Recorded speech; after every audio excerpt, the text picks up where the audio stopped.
Welcome back to Good Day State Line. Today we get to take a trip inside of the 97 ZOK studios to hang out with Steve Shannon, and I'm a little bit glad we get to do this via Skype versus just having you come into the studio and talk to me because people are used to you being there.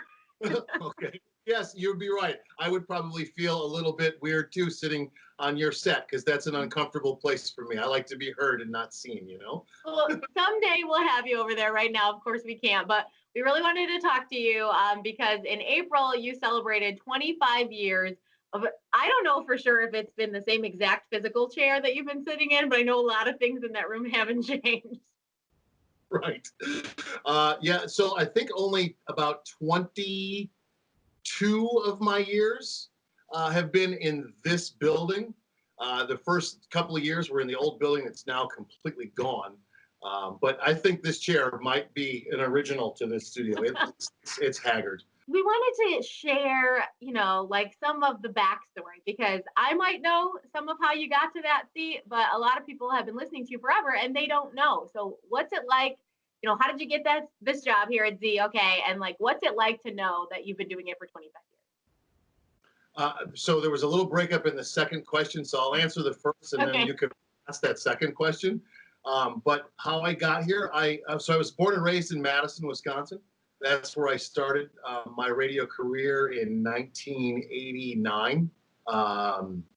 So I'd been a lot of places. After Madison, I went to Springfield, Illinois, and then I came back to Madison, and then I went to Virginia Beach, Virginia, and then Greensboro, North Carolina, and then Raleigh-Durham, North Carolina, and then in '95 I came here. I just, was not happy with the job that I had in North Carolina and thought it'd be really cool to be near home again. And this opportunity presented itself. They've been looking to hire someone for almost a year, was the story I was told. And I remember coming to town for my interview was the same weekend that it was announced that Michael Jordan was coming back to basketball after that little baseball break he took. So and that was in March of '95, and then I started in April. It's like tax day '95 is when I started on the air. Would you have ever guessed that you'd still be sitting right there? No, I never thought. And I two thank yous every morning. If my feet hit the floor, God gets the first thank you, and then whomever our employer is at the time gets the second. Because we've had a few. When I started here, it was owned by the Nolte family who lived right here in Rockford. It wasn't until after that it was owned by a big corporation. So, yeah, 25 years I never thought, but I'm incredibly in love with my job as much as I was when I started. Do you have any, I know this is like going to be a tough question for you, but any huge moment or, phone call you'll never forget? Like what's really some standout moments? Ooh. One of the first things that we did to raise money taught me a little bit about what's most important about us having this 50,000 watt mouthpiece in here. There was a company that was allowing radio DJs to do this stunt where you were frozen alive in a 5,000 pound block of ice. And so we wanted to do it, but I didn't want to just pick a charity to raise money. That's what they said you could do with it. But at the time, there really wasn't anything that impacted me enough to want to put these two things together. And then I had met a person who had gotten out of a very, very physically abusive relationship. And then I learned about an organization in town called Working Against Violent Environments. It was an acronym called WAVE, and how they were struggling to provide beds for the women and children that were coming into that shelter. And so that's what we chose to put together with that stunt. And so I went in this 5,000 pound block of ice for 2 days, 2 solid days. It was like living in an igloo. I mean, it didn't take but a few hours, and the temperature inside the ice sort of equalized with my body temperature. So it's the same sort of science as an igloo. But they hypnotize you to go to the bathroom or to not go to the bathroom while you're in there to help you relax. And then they give you some Ziploc baggies in case you do have to go to the bathroom. That was before the strips changed colors when you knew they were sealed. So I was really nervous because there was a bag next to me that I didn't want to break open. cool thing, no, the coolest part was we raised almost $10,000.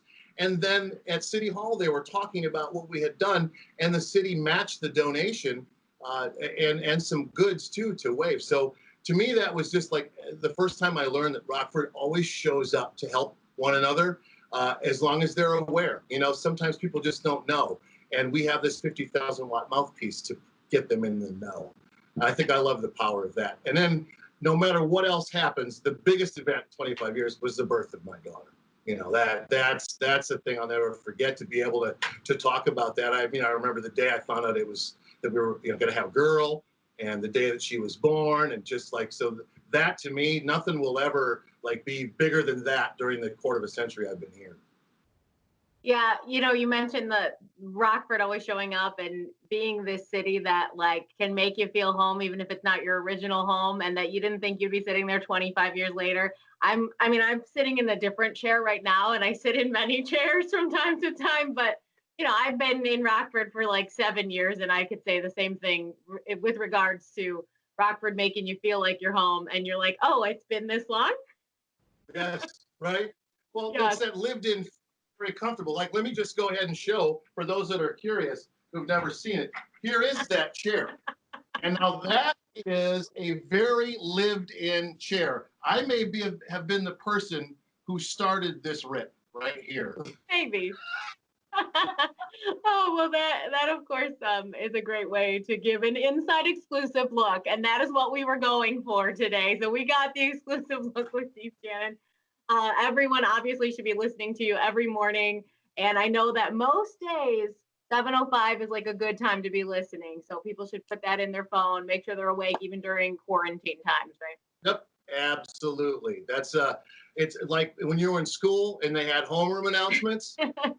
7:05 is basically our homeroom announcement, where we tell you the most important thing of the day. Congratulations on 25 years from all of us, Steve. Coming up next, maybe you don't want to try potty training your toddler on Mother's Day, but tomorrow's a great day to start. Our expert explains why, and later we'll introduce you to our Mom Memory Contest winner. Catch up with Good Day Stateline anytime at gooddaystateline.com. We'll be right back.